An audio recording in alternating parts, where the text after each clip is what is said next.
After 3 days of network tests, I've seen enough of Nightreign to share my full thoughts on what we've seen from the game so far. So let's take a few minutes to talk about my overall impressions, my expectations for the finished product, and what I envision the team doing from a lore and narrative perspective. Generally speaking, I really enjoyed my time with Nightreign. I don't expect the finished version to be my favorite From Software game ever, but it does remix the Elden Ring experience in some wonderful ways. I'm not a co-op guy, I'm much more of a solo gamer, and I anticipate lone wolfing most of Nightreign, so the fact that I had fun with the network tests multiplayer at all speaks volumes about the quality of the game that the developers have put together here. All 4 of the playable characters were great. Duchess and Recluse weren't really my speed. Duchess is a bit too much of a glass cannon for me, and as for Recluse, I've just never been particularly good at mage characters. But I can see the appeal of both. It's quite obvious with Duchess for sure, who seems to be an early favorite amongst the fanbase. As for Wilder, he's a blast, and as I detailed in my last video, it's easy for me to see why he's the poster boy for the game. But my favorite character is Guardian.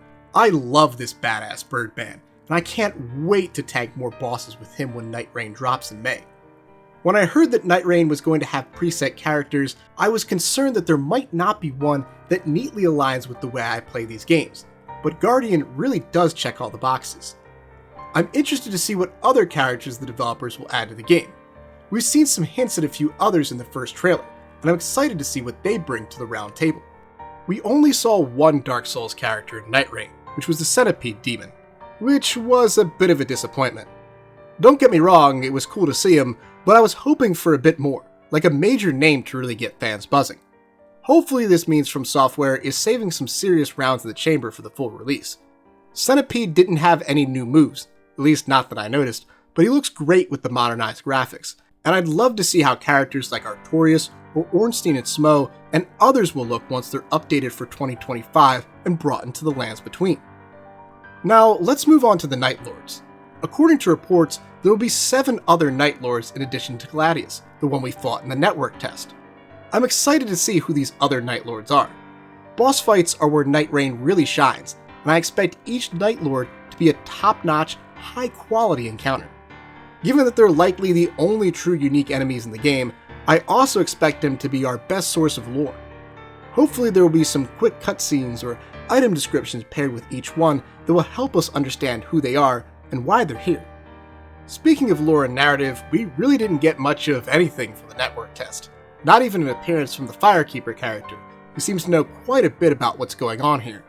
Again, I'm not surprised that From Software is keeping their cards close to the vest, but we did see Melina in Elden Ring's network test, so I figured we'd at least see a little bit of the Firekeeper.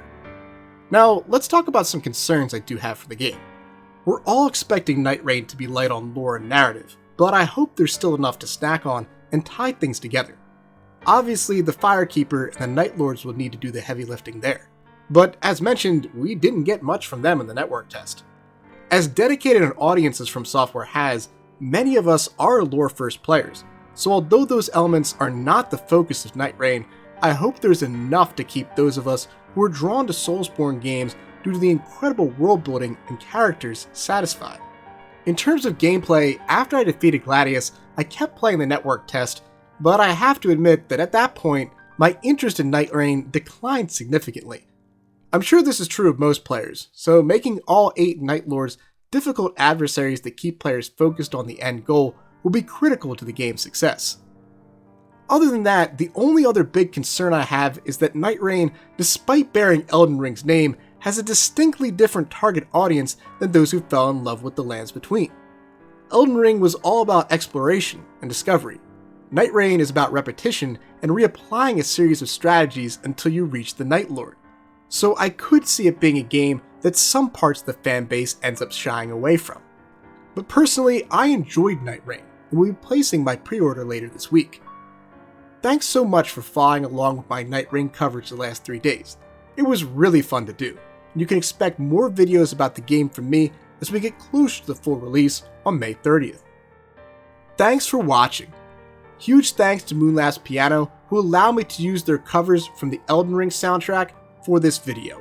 To check out all of their amazing music, just follow the link down below, in the description box. Big shout out to all my Silver and Gold tier YouTube channel members and Patreon subscribers, including James Pruitt, Gustavo Balabi, Lil Caesar, Reed, Pathonian, Faith G, Anna Novikova, Laura Parenti, and Sean Bobby, who get early access to these videos thanks to donations of $5 to $10 a month. See you guys next time, and go Birds!